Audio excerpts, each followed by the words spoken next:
Ngayong araw ay gagawa naman tayo ng homemade na molo wrapper. May nag-request kasing OFW sa comment section na gumawa naman daw ako ng molo wrapper. Ang mahal-mahal daw kasi sa ibang bansa. Kaya for today's video, ituturo ko naman po sa inyo kung paano gumawa ng molo wrapper sa napakamurang halaga lang. Kaya ano pang hinihintay natin? Let's start! Sa paggawa ng ating molo wrapper ay gagamit tayo dito ng 2 cups ng all-purpose flour. Third class flour lang po ito guys, kaya murang-mura lang. Pwede din naman po kayong gumamit dito ng first class flour. Lagay lang natin yan dito sa bowl. Sunod ay meron tayo ditong half cup ng mainit na tubig. Hahaluin natin yan sa half teaspoon ng iodized salt. Pwede din po dito ang rock salt. Haluin hanggang sa matunaw ang asin. Saka ito ibuhos dito sa harina gradually. Haluin hanggang sa maabsorb ng harina ang tubig. Mainit na tubig po ang ginamit natin dito para po madaling maabsorb ng harina ang tubig. And take note din guys, na iba-iba ang water absorbency ng harina depende sa brand. Kaya pwede pong mag-iba ang dami ng tubig dito sa video natin at sa actual na gagawin ninyong molo wrapper. Bali half cup lang po talaga ng tubig ang nagamit natin dito. Kapag naging sticky na ang dough natin dito, ay pwede na natin itong i-process.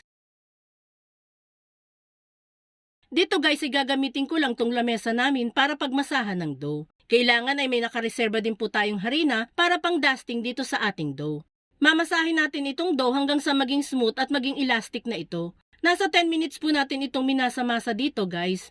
Kapag nararamdaman nyo pong nadikit na yung dough sa kamay at sa workplace ninyo, mag-dusting lang po kayo para po hindi ito manikit. Sa process naman po ng pagmamasa, hindi nyo naman po kailangan maging magaling na panadero. Ang kailangan nyo lang naman po dito ay press and fold. Pagka-press ng dough, saka ito i-fold. Then press, then fold. Ganyan lang gagawin natin dito hanggang sa maging makinis at nababanat na ang ating dough. After na 10 minutong pagmamasa natin, ay eto na yung dough natin. I-rest muna natin ito ng 30 minutes at balikan na lang natin yan after. Yan guys, after ng 30 minutes na pagre-rest ay pwede na tayong gumawa ng molo wrapper.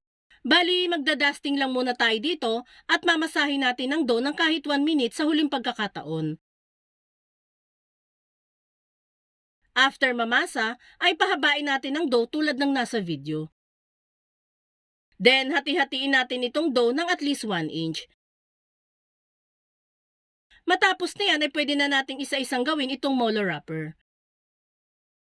I-press lang natin ang nahating dough at saka pasadahan ng rolling pin habang iniikot. Ito ay para maging pantay ang nipis na magagawang molo wrapper. Magdadust din tayo ng harina dyan kapag masyado nang nadikit ang dough sa ating pinagmamasahan. Alam kong may magko-comment dyan na naku, bibili na lang ako kaysa gumawa niyan. Hindi naman po kayo pinipilit gumawa nito guys. Mas maganda po talaga kung bibili na lang kayo ng molo wrapper kung gagamitin nyo na agad ito. Pero di po ba mas maganda kung may malalaman tayong bagong kaalaman?